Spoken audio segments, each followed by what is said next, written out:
Un petit problème dans la cuisine, mais rien de grave.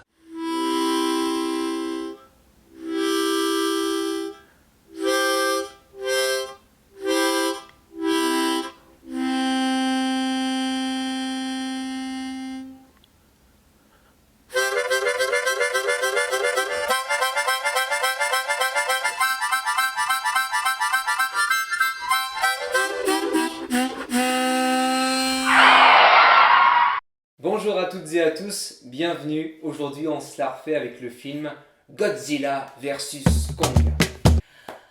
Alors c'est vrai, moi depuis tout petit je suis fan des films de dinosaures et de monstres, voilà. Et dès qu'il y en a un qui sort, je me jette dessus, hein, la gueule ouverte, les crocs bien en vue. Alors quand j'ai appris qu'il y aurait un nouveau film du Monsterverse, c'est vrai, je le cache pas, j'ai été vraiment content. Surtout après la claque qu'a été pour moi personnellement le film King of the Monster, Godzilla 2, sorti en 2019. Alors, qu'est-ce qu'il y a à dire sur ce nouveau film?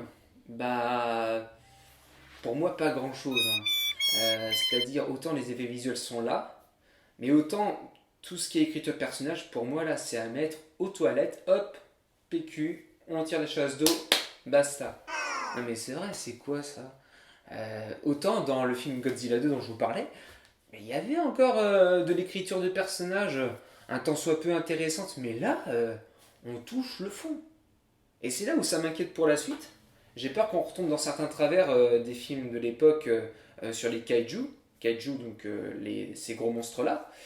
Euh, parce que voilà, si ça continue comme ça, mais on va se retrouver avec quoi? Avec juste des pantins voilà, qui avancent comme ça, mais sans dialogue, sans histoire, sans passé. Non, parce que là, c'est vraiment ça.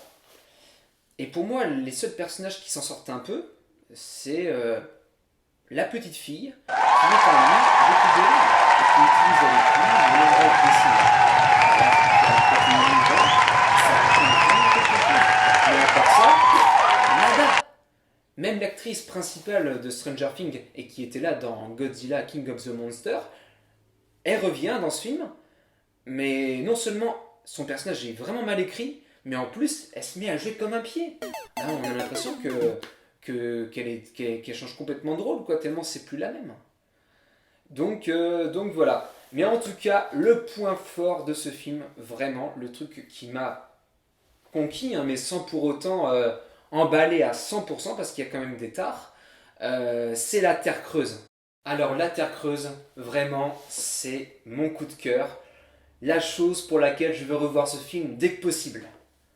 Vraiment, elle est magnifique visuellement, c'est juste un truc de ouf. Vous avez toute cette ligne de montagne qui part jusqu'à l'horizon, puis vous en avez une autre qui prend la place du ciel. C'est simple, on dirait une sorte d'immense calzone et dans laquelle se balade King Kong. C'est vraiment incroyable à voir. Mais voilà, à côté de ça, eh bien, une fois en Terre Creuse, je suis resté sur ma faim. Parce que, en fait, dans la Terre Creuse, c'est vraiment creux au niveau bestiaire, quoi. Il n'y a vraiment pas grand chose, hormis le fait de voir deux serpents volants se battre contre Kong, et puis voir quelques crabes se balader par-ci, par-là, mais à part ça, rien du tout. Et autant je comprends la volonté des producteurs de ne rien vouloir montrer, au cas où il y a plus gros dans les suites, si vous voulez. Mais vraiment, pour moi, ils auraient dû faire un effort. Là, on n'a vraiment rien pour ainsi dire. Bah si, après on a dans la caverne quelques grosses chauves-souris, mais ça on a déjà vu dans les films précédents, dont le King Kong de Peter Jackson. Mais vraiment, là je trouve qu'il n'y a aucune originalité pour ainsi dire. Et c'est là où je trouve ça vraiment dommage. Mais voilà, une fois de plus, niveau visuel en tout cas, les mecs ils ont mis le paquet. Et rien que pour ça, vous allez vraiment vous régaler l'œil. Il faut y aller, il faut le voir, parce que franchement, ça vaut le coup. Et enfin, le dernier point sur lequel je vais revenir sur ce film, eh bien ça concerne autre chose, et un truc qui m'a par contre vraiment gêné. Comment vous expliquer eh bien, vous voyez ça? Et puis ça? Et bien maintenant on a ça. Non mais là j'avoue que j'ai pas compris. Enfin je veux dire, qu'est-ce qui s'est passé?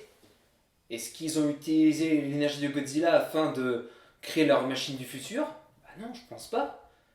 Est-ce que ils ont utilisé l'intelligence de Ghidorah, le monstre à trois têtes, afin de créer tout ça? Bah non, il est dans le camp des méchants. Est-ce que Loki serait passé par là, aurait déposé le Tesseract et aurait dit utilisez-le le temps que j'aille faire une course? Peut-être.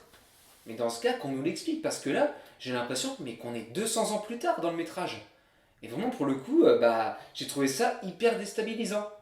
Bon, voilà, hormis ce détail, franchement, le film est à voir. Il est très agréable pour les mirettes. Vous allez passer un super moment si vous voulez débrancher après le travail ou après d'autres activités fatigantes.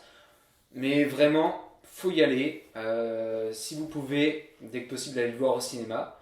Si vous a plu, achetez-le en Blu-ray, mais vraiment, soutenez les artistes, soutenons les artistes, soutenons le 7e art et les autres arts, parce que voilà, je pense que si on va vers tout ce qui est gratuité, eh bien ce ne sera pas sans fatalité.